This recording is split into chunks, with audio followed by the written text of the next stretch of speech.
This is Supernaturally Speaking. I am Troy. And I'm Justin. And welcome to another episode. Where are we at? 4 now? Yes, this is episode 4.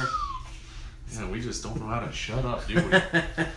So, today, on today's episode, I went ahead and... now, normally I'm the one who's doing more like the supernatural creatures on this one, but there is one I'm doing sort of to a... shout out to a particular little one in our lives that...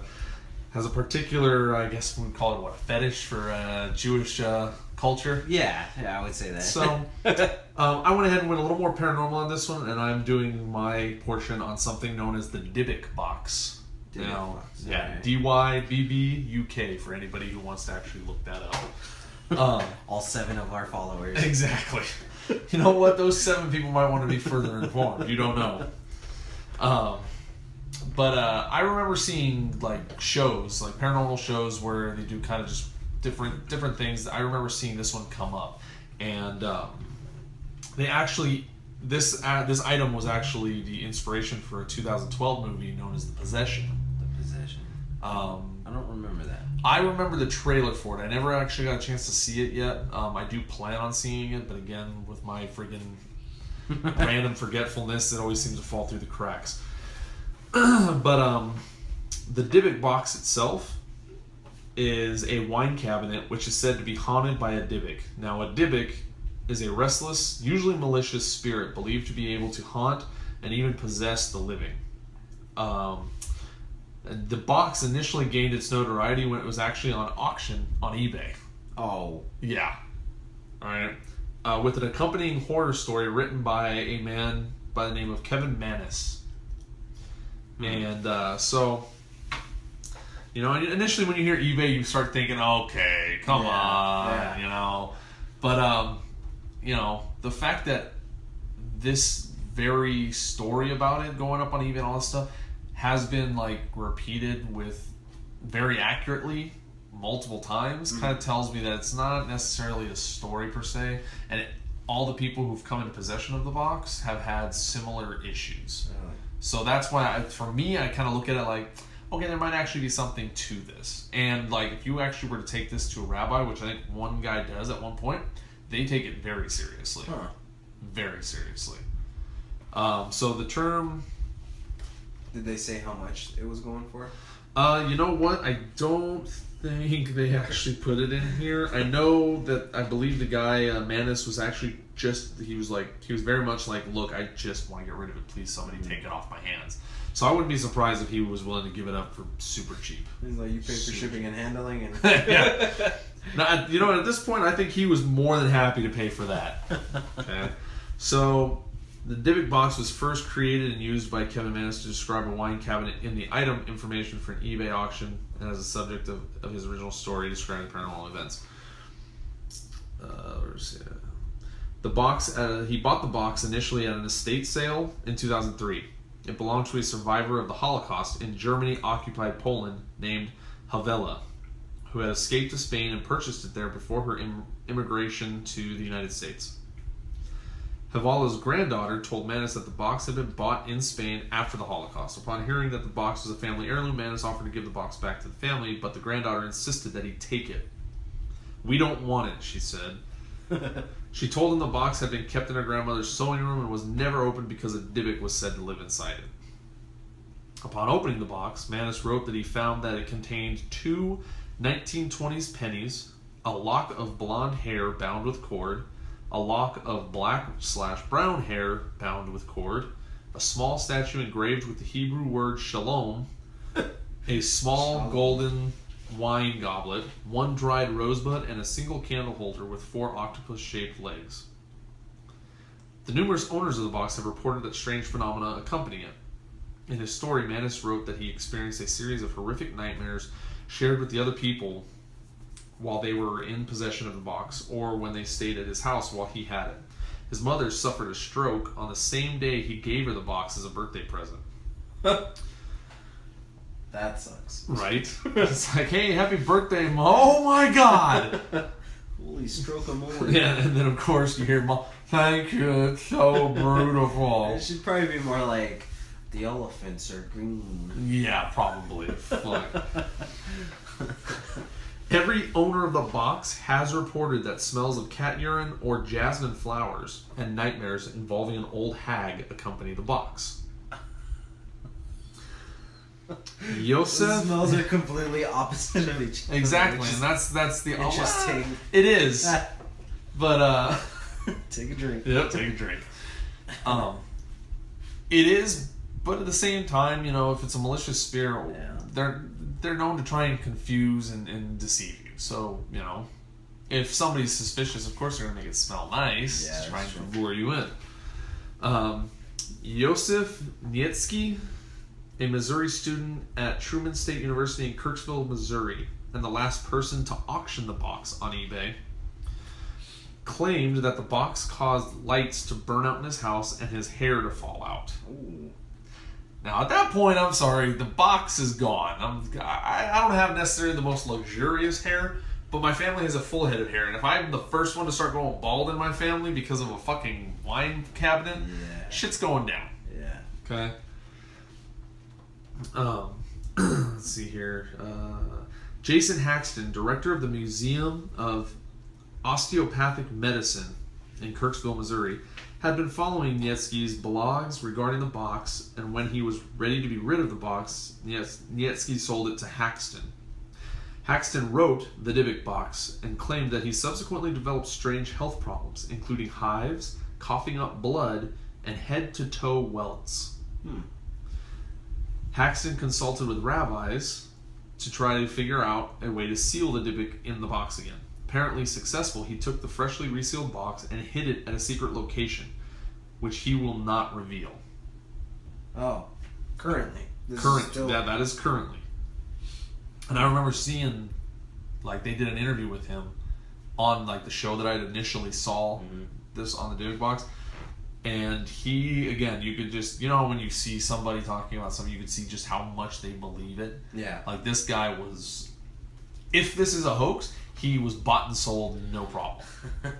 But, like, it's hard to explain away, again, health problems like that. Yeah. When there's nothing wrong. And I mean, it didn't state it here, but I remember in the show that I saw, he states that he went to the doctor to see if something else was going on, and nothing strange was going on that would attribute to something like that. You know, and even then, if you look at it, it's like, okay, coughing up blood, that could be a multitude of things. Yeah. You know, so we'll even just dismiss that. Hives, also, you know, could be something, but if that's an oddity for him. The one that throws me off is the welts from head to toe. Yeah. That seems, I can't imagine anything that would cause that other than actually being struck or scratched or something that to cause the welts to just suddenly boom. Now, you are in the medical field. Is there anything you know of that would just cause welts to appear, and that many in such a large quantity? Nothing that I can think of. Nothing without, like, physical trauma. Yeah. Yeah. So, I mean, I found that strange. I mean, I'm sure maybe I might be missing something, but... Yeah. But and even then, if it's something that may not be something common, it could, and you know, it could be a multitude of things. It just seemed odd that all these things like kind of happened at once. Yeah. You know. So another something I found, the term Dybbuk, also two different spellings apparently, comes from a Hebrew word meaning cling. You know, like cling to something. It is, again, in Hebrew tradition, it is a malicious spirit that is bound on the earth to an object or person to complete unfinished business. Okay. Let's see here. More about that. More about who purchased. We already talked about who purchased it. That's interesting. The unfinished business. Yeah. You would think after so many handlers would have finished whatever. But see, but that's the interesting thing. The question, not only is that the question, that's one question. Another question is, what exactly is the unfinished business? Yeah. You know, and why does it have to be a malicious spirit to complete the business. Okay, there Unless was it's more than one, and it just, could be once the one is, out and about, out and about, and then finishes its job, the next one steps up. Yeah, It's it possible. could be like a portal. Yeah. So they did do the documentary with that Kevin Mannis. He said he owned an antique and furniture refinishing business in Portland, Oregon. He brought the box to his warehouse, put it in his workshop. About a half an hour later, he received a call from a salesperson who was screaming that somebody was in the workshop, smashing things and cursing. She claimed that the intruder had locked all the gates and emergency exits, trapping her inside. When Mannis arrived, the doors were still locked, but there was no sign of an intruder. Upon entering, he found crushed light bulbs littering the ground, the smell of cat urine, even though there was never an animal inside. The salesperson was so frightened that she quit that day after working with Mannis for 2 years. Wow. Yeah, I'd probably quit too. Yeah. Screw you guys, I'm going home. Pretty much. I'm going home. So they also talk here about when he they kind of explain a little more his nightmares, usually about a friend or a loved one turning into a demonic beast and beating him while the box was in his house. Oh, that's where the welts are coming from. It's possible. It's very possible. That's a very different himself thing. up Yeah, in his sleep. could be doing that too. But even then, even that would be strange, because if he didn't do it before and now he's got this box and now he's doing it. Yeah, that's true.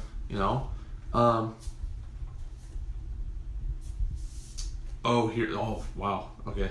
On October 28th, which is when he gave it to his mother for her birthday, and the same day after the stroke, she scribbled on a piece of paper, "Hate gift," and rejected it. Which I don't blame her. I really don't. I'd be like, fuck this shit. But it's interesting that that's where she went with it. Yeah. Okay? And I'm pretty... That she knew it was the gift. That exactly, and I don't think that I can't imagine that if because it states he doesn't know really what it is, the whole concept of that. So obviously he couldn't tell his mother about it if he didn't know about it. So how would she know that it's the gift? It seems kind of odd that she just that's like that's like fucking. That's like some fat dude who has a stroke and says, "Hate broccoli," and just blames the broccoli on it. Even though it just seems odd that she would say that shit just out of the blue. Just hate gift. Okay. Here's the funny part that I'm reading here. He then gave it to his sister.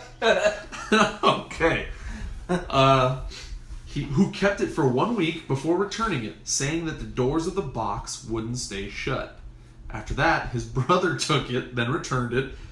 He claimed that he smelled jasmine near the box, but his wife smelled cat urine. Ooh. Okay, so 2 different smells for 2 different people. Mannis took it back, but then his girlfriend asked him to sell it. He sold it to a middle-aged couple, but then found it on his doorstep a few days later with a note saying, "This has a bad darkness." Oh. So, let's see here. He wanted to destroy the cabinet, but he didn't know what would happen. Thus, he decided to try and sell it. From his original eBay post of when he posted it, "I would destroy the thing in a second, except I really don't have any understanding of what I may or may not be dealing with. I'm afraid that if I destroy the cabinet, whatever it is that seems to have come with the cabinet may just stay here with me.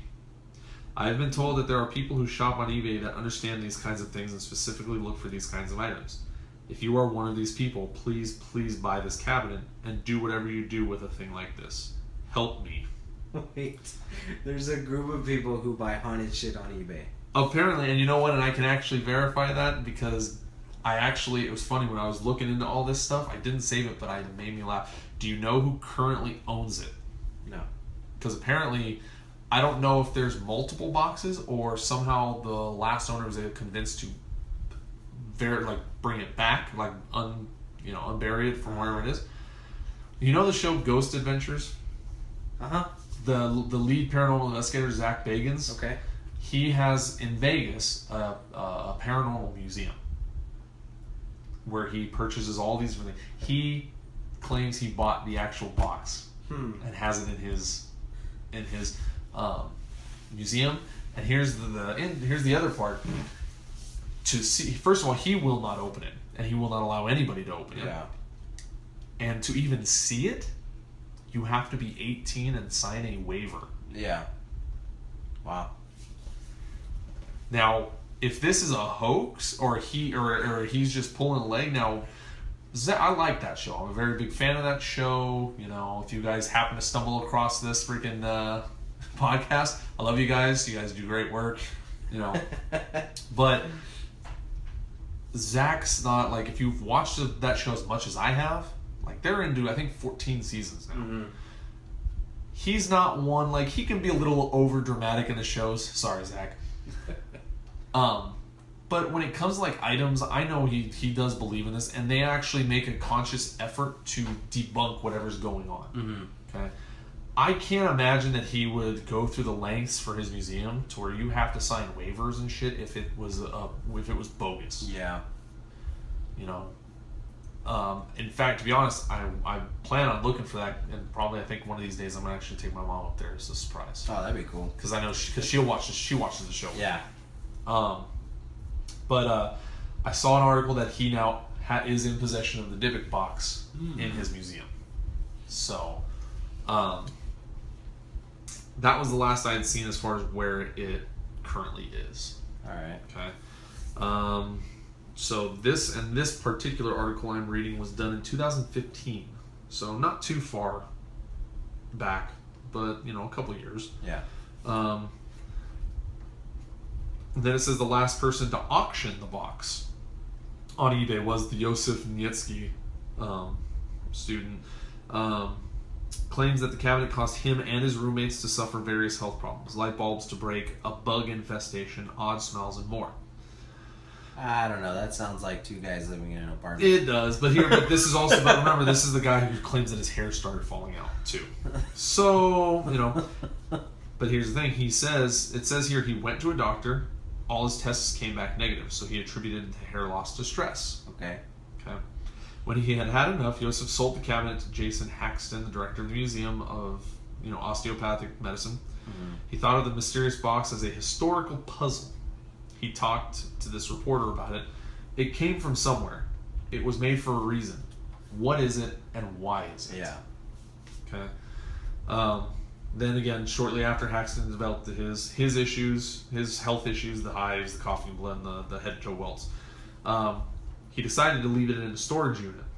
One night, the smoke alarm in the unit went off. When he went to see what was going on, he didn't find any smoke. He was curious, so he brought the Dybbuk box home and began researching it. On another evening, he fell asleep near the computer, but when he woke up, he saw a shadow on the wall moving away from him. Ooh. Okay. Haxton began wondering if something could be wrong with the story behind the box. He noticed several small details that could prove the history of it to be false. Okay, All right. got a legitimate researcher here. However, he needed to close these loopholes before he could write the book he was planning. For example, there were similarities between Manas's mother and Havela. Both ladies were Jewish and died at the age of 103. Oh. Okay. In his desire to investigate, he called Kevin Manas to ask him more questions about how he came across the box. Then he asked for help to eliminate the Dybbuk inside. Oh. Okay. Questioning prompted Manas to go back to the place where he bought the Dybbuk box to see if he could get more answers. A long discussion with the granddaughter finally gave him the name of Sophie, Havela's cousin, who told him the story of how she and Havela trapped the Dybbuk spirit inside the box. What? Yeah. So now we have a sister. Ghostbusters. Yeah, which doesn't surprise me because remember there were two. I mean, they didn't specify here, but there were two different locks of hair. Yeah. In the box. Okay. Sophie indicated that between the two world wars, seances were very popular, which I've read about that. That was a very popular. That kind of started getting real big back then. Sophie and Havela had made a spirit board and somehow came in contact with otherworldly beings. Okay, first of all, you don't make your own fucking Ouija board. Okay? You just don't. Ouija boards, as much as the curiosity in me wants to use one really badly, I don't know that I'm ready to make that risk. Nah. Because that's bad. Because, and they always tell you, just make sure you close the door when you're done. I don't know. I don't know that I want to make that. No. I don't know that I'm just ready to take that risk. Okay. She suspected that the negative energy of the impending war probably attracted evil spirits. Makes sense. Havel and Sophie tried to bind the spirit they had summoned but failed. This happened on November 10th, 1938, the night of Kristallnacht. I'm not sure what that is. After the war, they tried to bind it again and were able to trap it inside the wine cabinet. During their conversation, Sophie began apologizing, but Manus was confused. He asked her why she was so upset. She said that it was probable that the spirit they had summoned had been the cause of World War II. Really? Not. Yeah, that's okay. I'm not saying it's impossible, but it is a bold statement. Like as if Hitler was being perhaps possessed or by- led. But the funny thing about that is it's a known fact that Hitler during his Third Reich was very much into the occult and very much doing research on that. And I do plan on actually doing an episode on that eventually. Okay. But he did have researchers on that. Wow. So it's not too far-fetched. Right. Okay. Okay. Alright. Even though they now understand the history of the wine cabinet, Haxton grew curious as to what was influencing the strange events associated with the Dybbuk box. After doing some research, he came across the name Harry Hamilton Laughlin. God, that was a mouthful for some reason. Triple H? Yeah. Or no, wait. Close, but goddamn close. Harry Laughlin was famous for his role in the eugenics movement, which inspired Hitler to create a super race. Yeah. Okay. It was because of this movement that Hitler attempted to eliminate races that he considered inferior. Okay. Now, they have a picture of Mr. Laughlin here. He definitely looks like a fucking white supremacist of sorts. He looks like Justin Timberlake with cancer. A little bit, yeah. Okay, I'll give you that. Coincidentally, Laughlin attended the university that would later be called Truman State University, the school that Joseph Niedzki attended. Yeah, full circle. Haxton believes that the spirit possessing the box is on a mission to show them the truth about the Holocaust. Now, again, that's Haxton's belief. Okay. Okay. He met with a psychic medium. No name mentioned, so now that's you gotta take that with a grain of salt. I'm saying I believe that psychics exist, but again, some of them are a little too commercialized for my personal taste.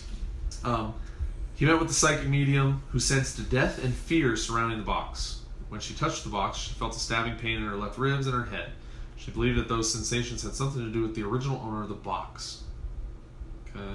So Haxton consulted various rabbis about how to seal the Dybbuk in the box. He secured it in an ark he constructed by acacia wood and gold, replicating the Ark of the Covenant.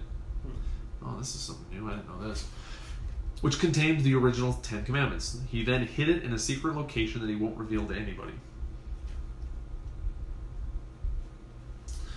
The Dybbuk box. Now, there are, of course, again, I almost missed this spot. There are those who are, skeptics. Yes. Of course. So we do have a little bit of a response from a psychologist by the name of Chris French, head of the Anomalistic Psychology Research Unit at Goldsmiths College.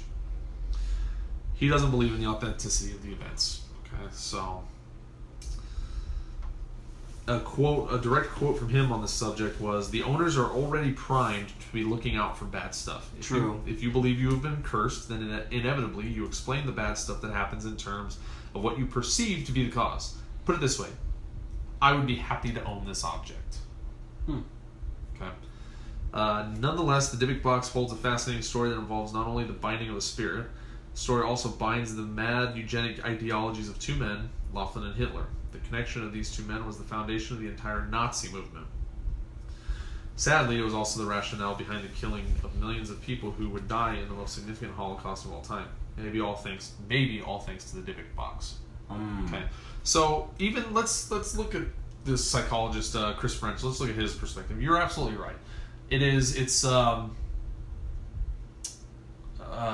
what is term? Like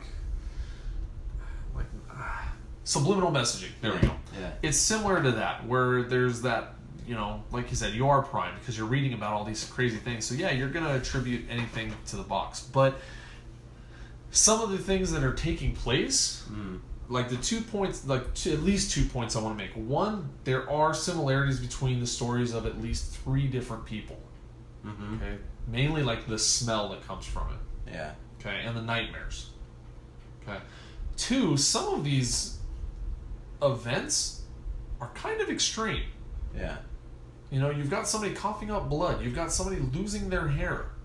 And I mean, like, if he only owned it for, you gotta figure, guy probably owned it for a short period of time. Period. And if he's losing hair out of the blue, unless he's hanging out in fucking nuclear power plants, I can't imagine he's just losing hair. What if those items were still in the box the whole time? I want to say yes. They don't specify one way or the other, but I can't imagine that anybody having that many problems with it would remove anything. Yeah. Because there's Like the belief that they're God, what was the term for that? Like a focus object. I can't remember the actual term for it, but basically that it's tied to one of those objects, and if you hold on to the object, whatever's attached to it's going to stick around. Oh, okay. Okay. So, but it's a very strange concept and very culturally based again. Yeah. But it's strange. I find it interesting because the one thing I didn't know was that the sister honestly believes in her heart that the reason World War II started was because of the Dybbuk box. Or the Dybbuk. And that's... If she truly believes that, imagine living your life with that on your shoulders, with that belief that you and your sister are the reason that happened. Yeah. I mean, it made you, like, when you think about it, like, I see you grinning, Justin. I see you chuckling. And I get it. I do. I understand. It sounds absurd. Like, super absurd. Yeah.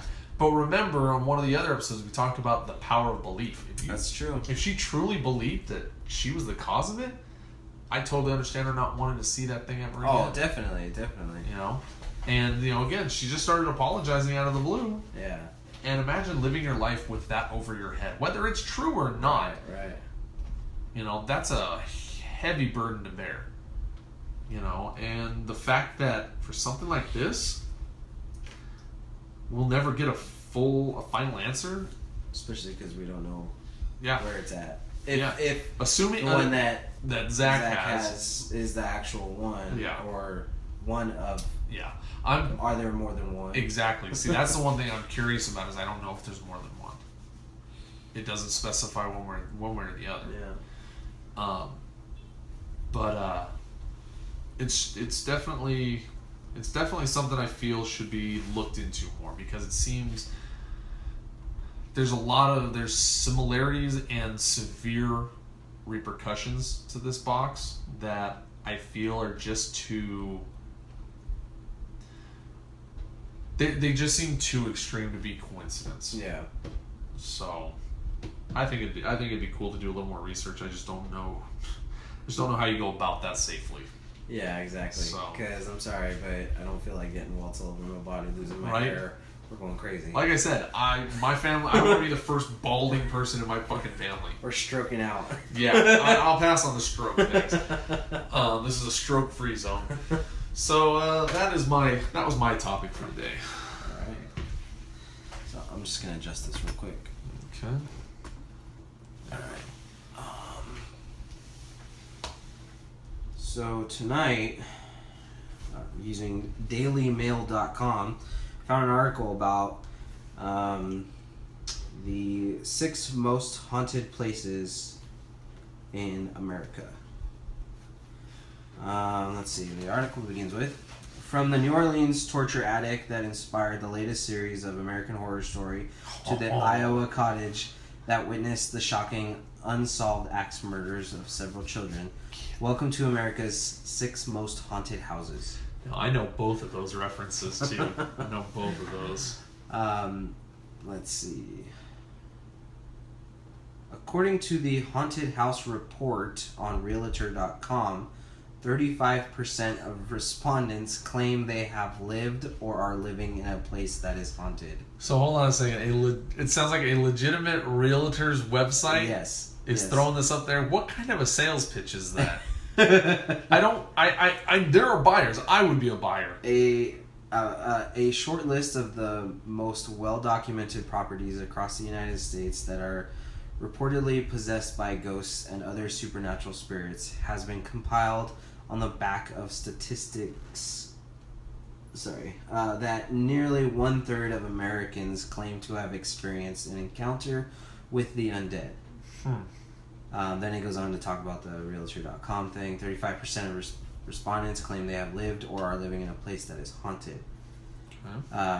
Known warning signs that a house may be inhabited are said to include having a cemetery on the property, if it's over 100 years old, whether it is close to battlegrounds or crime scenes, or any quick transitions between owners, according to CBS. I don't know if they mean like the channel or something else, but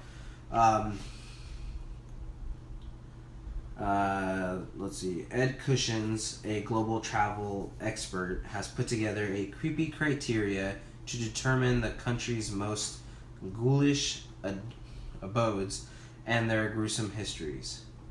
Some are even available to stay overnight. Number 1, LaLaurie Mansion, New Orleans.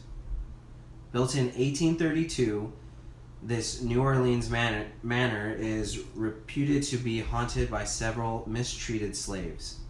A story stemming from a fire in the building in 1834, when neighbors helping to save furniture from the flames reputedly found tortured slaves chained up in the attic by owner Marie Delphine LaLaurie. Yeah. Better known as Madame LaLaurie, a prominent Louisianan socialite, and it would later be discovered serial killer. The fire had started in the kitchen, and upon entering the home, police found an elderly woman, the cook, chained to the stove from the ankle. According to the New Orleans Bee of April 11th, 1834, bystanders found 7 slaves more or less horribly mutilated, suspended by the neck with their limbs apparently stretched and torn from one extremity to the other, who claimed to have been imprisoned there for some months. Upon hearing this, and once the fire was out, an angry mob descended upon the house and all but completely destroyed it. Actress Kathy Bates plays a character based on LaLaurie in the current season of American Horror Story Coven. I'm not sure if that's the actual current season. Well, no. This is from 2013. So no, it's not the current. That was the third that season. was I think they're on 5 now. But no, I remember that. I remember that season. The home, which was rebuilt to resemble the original, was owned by actor Nicolas Cage from 2007 until 2009. I knew I liked Nick. Not much is known of LaLaurie's life after the fire. However, writer Harriet Martineau documented that LaLaurie fled New Orleans during the mob violence, taking a coach to the waterfront and traveling by schooner from there to Mobile, Alabama, and then on to Paris. She is rumored to have died in Paris in a boar hunting accident. Yeah, no, I remember seeing little bits and pieces on that, but yeah, she definitely took her ownership of slaves to a whole new level. So most of these I've never heard of, because I obviously, until this podcast, I tried to stay as far away from scary movies or even supernatural or ghosts or anything like that. So. Well, I'm proud of you for stepping up, buddy. All right. So number 2, I'm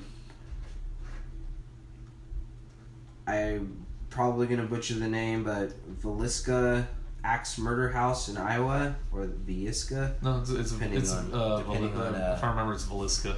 Okay, there's double L's, so. Yeah.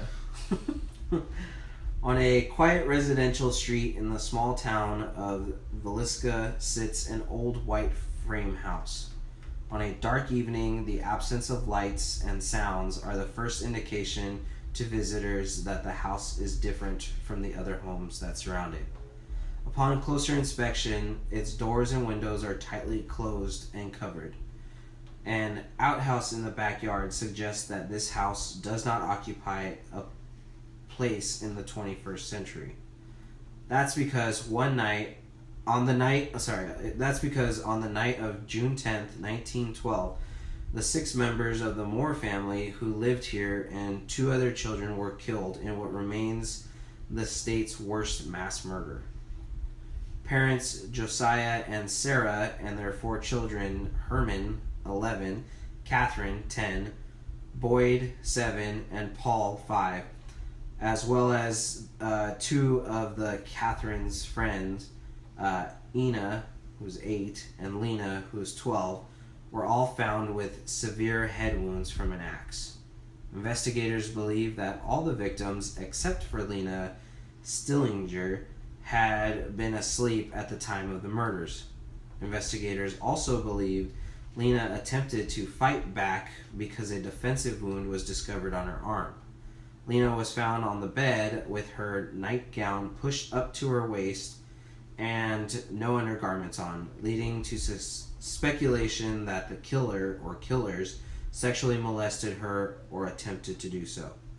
While many suspects emerged, Reverend George Kelly, a traveling minister and suspected pedophile, was twice tried for the murders but was acquitted both times. The case remains unsolved. Now that one, The pictures of this house seem pretty creepy. it's funny you mentioned that because I specifically remember the episode that Ghost Adventures went to that house. Oh, okay. And and I'm pretty sure they went to the other one too, but I can't remember that one. But this one I remember because they had a camera set up upstairs, and there's a door to the attic, and they caught on camera the door had like opened on its own and then shut on its own. Ooh. And if I remember correctly, it was the Reverend, and I think there was a drifter that had come through the town. Okay. And they believed he had something to do with it too. I just can't remember for Yeah. sure, but I remember that the Reverend was tried twice for that, and they couldn't get enough to put on him. But I heard it was a gruesome because whoever it was just put every one of them down while they were all in bed. Jeez. All right. Number 3, Farnsworth House, Gettysburg, Pennsylvania. I don't know. I heard Farnsworth and thought Futurama for a second. I'm like, oh, okay. The caption in the picture says, "Used to house soldiers during the Battle of Gettysburg during the Civil War. Farnsworth House." Oh, okay. In Farnsworth House Inn is now a bed and breakfast that is thought to be crawling in ghosts. The famous Civil War battle at Gettysburg was one of the bloodiest in its 4-year history. This does say Farnsworth. What? Somebody misspelled somewhere. Yeah. Oh, you know what? The place is called Farnsworth House Inn, but it's in Farnsworth House. Anyway. Got it. Farnsworth House, named for Brigadier General Elon J. Farnsworth, was home to Confederate sharpshooters who would shoot Union soldiers from the windows during the conflict. It later operated as a makeshift hospital and currently functions as a 9-room bed and breakfast. 5 of those rooms are said to be haunted by the ghosts of fallen soldiers, as well as a midwife called Mary, who many guests have reported seeing sitting on their beds at night. Oh, fuck that. Yeah. Yeah. A fucking midwife? I mean, that seems weird, but still, yeah. I'd probably wake up and be like, bitch, I ain't having a baby, get out of here. Number 4 is Joshua Ward House, Salem, Massachusetts. Oh, this house looks creepy. I actually don't think I know that house. The town of Salem, Massachusetts, is no stranger to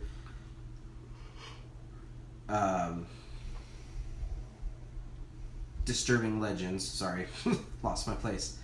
And Joshua Ward House is one of its most prominent.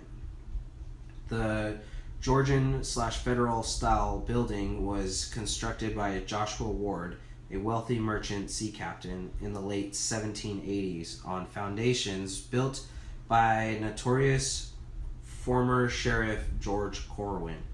Corwin was a bloody figure whose zeal added to the unfortunate events surrounding the Salem witch trials in the late 1600s. Anything involving the witch trials is fucking shady.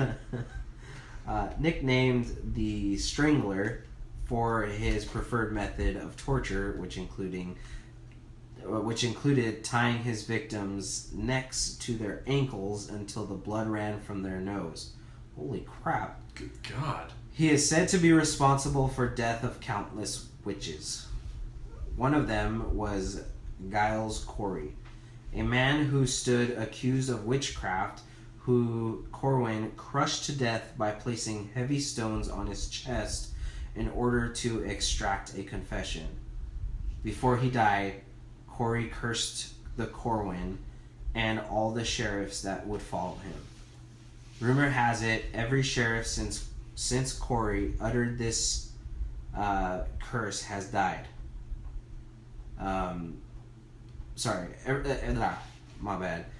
Rumor has it, every sheriff since Corey uttered this curse has died while in office or has been forced out of his post as a result of a heart or blood ailment. Huh. Corwin himself died of a heart attack in 1696. Today, many of Corwin's victims, including Corey, are said to live in the Joshua Ward House. Interesting. Number 5, Dock Street Theater, Charleston, South Carolina. This is a pretty sweet theater. The tales of those that haunt the Dock Street Theater on the site of America's first theater is much different from the serial killer, soldier, and witch type ghosts are usually heard. It was originally constructed around 1809 as Planters Hotel by the Calder. It's said that there are 2 entities that continuously wander around the theater. One of them was a famous actor by the name of Junius Brutus Booth, most formally known as the father of the man who killed President Abraham Lincoln, John Wilkes Booth. The other ghostly creature, a nameless prostitute locals call Nettie, who is believed to have frequented the area also in the 1800s. Nettie worked at the hotel and was struck by lightning standing on her porch. She was killed instantly. Good. Yeah. The theater recently underwent a 3-year, $18 million renovation. Oh. Renovations are not good at haunted places because that always stirs them up. Number 6, Boone Hall Plantation, Charleston, South Carolina. There had to be a plantation in this list. This is a pretty sweet place. Man, all these places look amazing. Well, yeah, they're drawing you in so they can suck your soul out. 1 second. The Boone Hall Plantation, founded by Major John Boone and then sold to brothers John and Henry Horlbeck, is the final place on the list of America's most haunted houses. And like LaLaurie Mansion, it is said to be inhabited by mistreated slaves. The brothers expanded the property's brickyard and set some of their 225 slaves to work operating dangerous kilns for the local building industry beginning in 1817.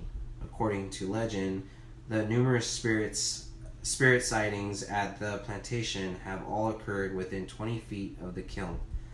and a slave girl and slave boy are the most commonly spotted. Huh. So, yeah, short list. Short explanations on them, but I'm pretty sure it's just so you can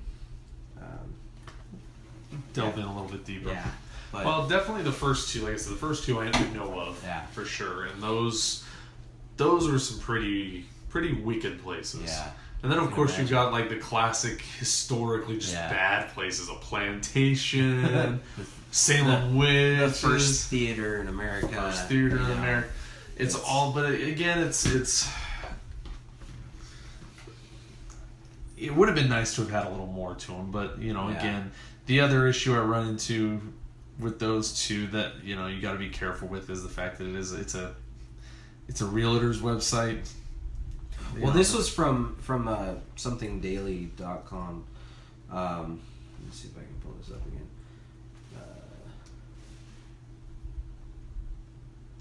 Haunted something. Yeah, it was. Well, anyway, it was from an actual like a newspaper Okay, or something okay. like that. I would have liked to have seen a online little newspaper. more. Yeah, I would have liked to have seen a little bit more or heard a little bit more about those places and what their hauntings were. But hey, that leaves room for their episodes of. That's true. You We know, can do a little maybe we more could do- in depth on those. Yeah. So I guarantee you, for Madame Lelore or whatever, huh.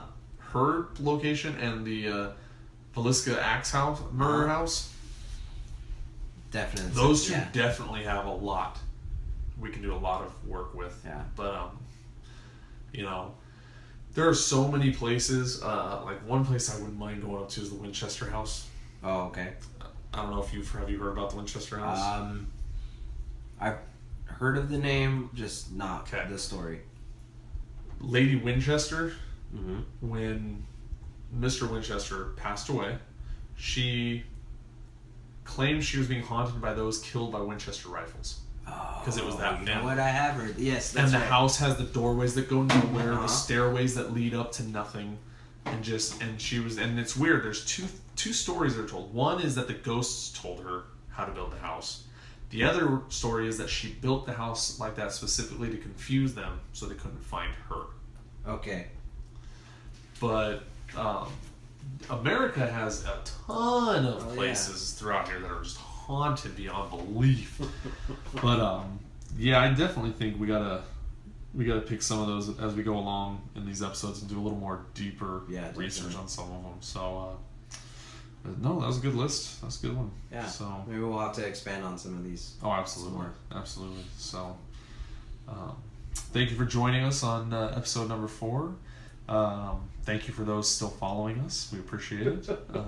Hopefully we can get some more in here. And again, don't forget we have supernaturallyspeaking@gmail.com. So if you have any suggestions or anything particular you'd like us to look into, please feel free to send us an email. Also, don't forget to, if you enjoy it, like and subscribe on YouTube. I've also posted on Reddit and a few other sites that I'm trying to expand this to. So, Good work, buddy. yeah. Absolutely. Absolutely. This is Troy. And this is Justin. Have a great night.